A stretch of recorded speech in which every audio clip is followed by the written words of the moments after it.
sejahtera untuk kita semua. Jumpa lagi dalam renungan harian kita bersama saya Suster Petronella Bonukaro PSCC. Hari ini hari Sabtu tanggal 17 September 2022, hari biasa pekan ke-24. Bacaan Injil yang akan kita renungkan diambil dari Injil Lukas bab 8 ayat 4 sampai ayat 15 dengan tema "Jadikan hati kita menjadi lahan yang baik, tempat bertumbuhnya firman Tuhan." Ketika orang banyak berbondong-bondong datang, yaitu orang-orang yang dari kota ke kota menggabungkan diri pada Yesus, berkatalah ia dalam suatu perumpamaan. Adalah seorang penabur keluar untuk menaburkan benihnya. Pada waktu ia menabur, sebagian benih itu jatuh di pinggir jalan, lalu diinjak orang, dan burung-burung di udara memakannya sampai habis. Sebagian jatuh di tanah yang berbatu-batu, dan setelah tumbuh, ia menjadi kering karena tidak mendapat air. Sebagian lagi jatuh di tengah semak duri, dan semak itu tumbuh bersama-sama dan menghimpitnya sampai mati. Dan sebagian jatuh di tanah yang baik, dan setelah tumbuh berbuah 100 kali lipat. Setelah berkata demikian, Yesus berseru, "Siapa mempunyai telinga untuk mendengar, hendaklah ia mendengar." Murid-muridnya bertanya kepadanya, "Apa maksud perumpamaan itu?" Lalu ia menjawab, "Kepadamu diberi karunia untuk mengetahui rahasia kerajaan Allah, tetapi kepada orang-orang lain hal itu diberitakan dalam perumpamaan, supaya sekalipun memandang mereka tidak melihat, dan sekalipun mendengar mereka tidak mengerti." Inilah arti perumpamaan itu. Benih itu ialah firman Allah. Yang jatuh di pinggir jalan itu ialah orang yang telah mendengarnya. Kemudian datanglah iblis lalu mengambil firman itu dari dalam hati mereka, supaya mereka jangan percaya dan diselamatkan. Yang jatuh di tanah yang berbatu-batu itu ialah orang yang setelah mendengar firman itu menerimanya dengan gembira, tetapi mereka itu tidak berakar. Mereka percaya sebentar saja, dan dalam masa pencobaan mereka murtad. Yang jatuh dalam semak duri ialah orang yang telah mendengar firman itu, dan dalam pertumbuhan selanjutnya mereka terhimpit oleh kekhawatiran dan kekayaan dan kenikmatan hidup, sehingga mereka tidak menghasilkan buah yang matang. Yang jatuh di tanah yang baik ialah orang yang setelah mendengar firman itu menyimpannya dalam hati yang baik dan mengeluarkan buah dalam ketekunan. Demikianlah sabda Tuhan. Saudara-saudari terkasih, pekerjaan menabur benih barangkali bukanlah pekerjaan yang sulit, apalagi bagi seorang petani atau mereka yang suka bercocok tanam. Yang menjadi penting untuk diperhatikan adalah jenis tanah tempat benih yang akan ditanam, karena pertumbuhan benih sangat dipengaruhi oleh jenis dan kondisi tanah.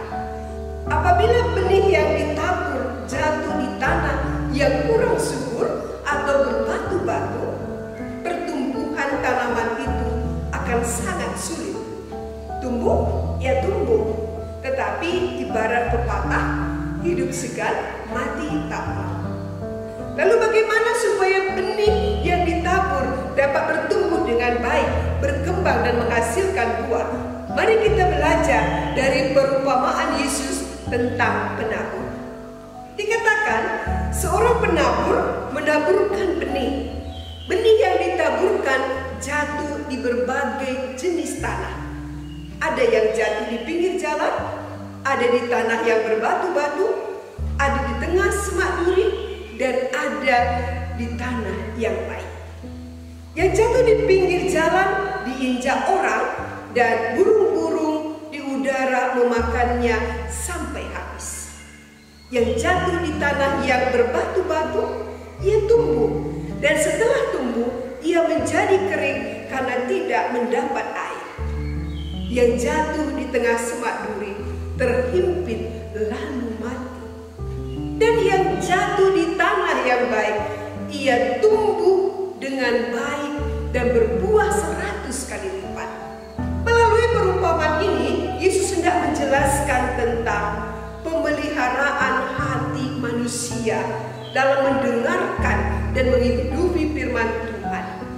Benih yang jatuh di pinggir jalan, gambaran hati orang yang mendengar firman Tuhan, lalu datanglah iblis mengambil firman itu dari dalam hatinya, supaya mereka jangan sampai percaya dan diselamatkan. Kedua, benih yang jatuh di tanah yang berbatu-batu adalah gambaran hati orang yang setelah mendengar firman Tuhan, menerimanya dengan gembira tetapi tidak berakar. Mereka percaya sebentar saja, dan dalam masa pencobaan dan situasi sulit mereka menjadi murtad. Benih yang jatuh dalam semak duri gambaran hati orang yang telah mendengar firman itu, dan dalam pertumbuhan selanjutnya terimpit oleh kekhawatiran, kekayaan, kenikmatan hidup, sehingga tidak menghasilkan buah yang matang. Dan yang jatuh di tanah yang baik, gambaran hati orang yang mendengarkan firman Tuhan, menyimpannya dalam hati yang baik, dan mengeluarkan buah dalam ketekunan. Saudara-saudari, perumpamaan yang disampaikan oleh Yesus ini sebagai suatu peringatan kepada kita, agar kita dalam mengikuti Yesus bukan hanya karena terpesona akan kehebatan Yesus yang banyak membuat mujizat. Sebaliknya, mengikuti Yesus berarti kita mau berproses, siap menerima dan menghadapi segala situasi dalam hidup kita, dan tidak takut menderita. Orang-orang yang mengikuti Yesus akan menghadapi banyak tantangan, godaan dari iblis, sehingga manusia tidak dapat bertumbuh baik atau layu sebelum berkembang, mudah putus asa ketika menghadapi situasi sulit. Lewat sabda ini, Yesus menghendaki setiap orang menjadikan hatinya untuk menjadi lahan yang baik, tempat firman Tuhan bertumbuh dan berkembang. Banyak pengikut Yesus suka mendengarkan firman Tuhan, baik di gereja, perkumpulan doa, khususnya juga di bulan Kitab Suci Nasional ini, di mana setiap lingkungan dan kategorial mendalami pendalaman Kitab Suci. Pertanyaannya, sudahkah firman itu bertumbuh dan berbuah dalam kehidupan kita? Atau sebaliknya, tidak mengalami perubahan sedikit pun, alias sama saja, tidak ada bedanya dengan orang yang tidak mendengarkan firman Tuhan? Kalau tidak memberi pengaruh, barangkali masalahnya ada di hati kita. Hatilah yang perlu diperiksa. Mana tahu hati kita keras dan berbatu-batu, sehingga firman Tuhan sulit bertumbuh. Maka mari kita merawat hati kita, supaya dapat menjadi tempat yang baik untuk bertumbuh kembangnya firman Tuhan, sehingga firman yang tumbuh dalam hati kita dapat berbuah baik, dan kebaikan itu dapat dirasakan oleh semua orang. Tuhan memberkati.